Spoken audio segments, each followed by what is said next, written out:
Are you that afraid? No, I'm not afraid to, but you're like the rest of us. You should have one question. Let's focus on the questions. Sure. Dr. Brook, in your opening statement, you mentioned that we are at war with an ideology. And I was wondering,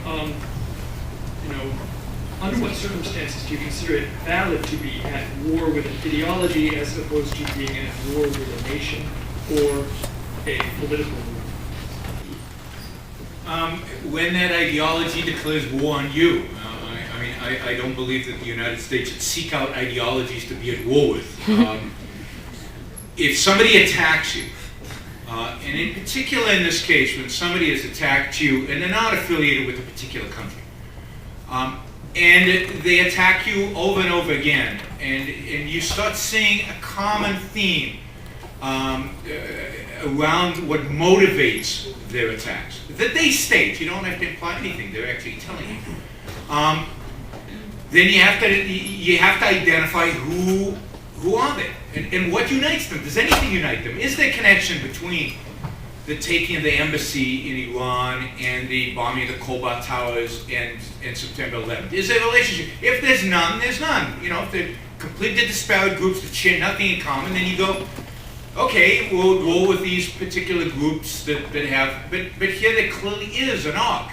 There is an ideology that they all share, and they're going to war not, in my view, because they resent our presence in Saudi Arabia or because of the Israeli-Palestinian conflict. They're going to war because their ideology demands that they go to war with the West. They're going to war because they resent us for those things that they don't agree with. The way, the freedoms that we have, the way we treat women, the fact that in America men and women dance together.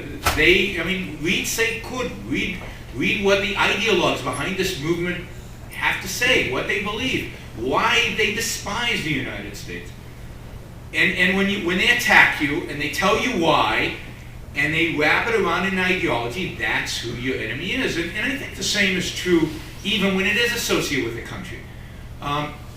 Because again, it's not an issue of we're going to war in World War II against the Germans and therefore we have to wipe out the Germans. But in a sense, we had to wipe out the Nazis. We had to wipe out the Nazi ideology. And it took killing a lot of Germans to do that. And we had to wipe out Japanese imperialism.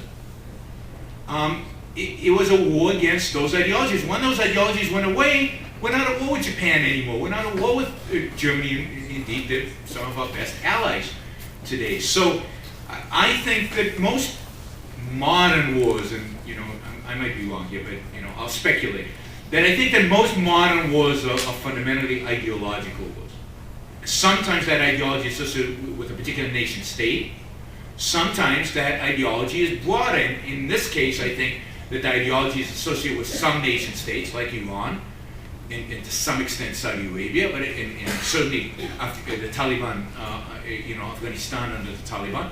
But it's also associated with a variety of groups like Hamas and Hezbollah and Islamic Jihad and the Muslim Brotherhood, which are all part of this ideology. And unless we recognize that our war is not just with those nation states, but also with these other groups, then I don't think we can completely win it. Certainly we can't just fight so-called terrorists.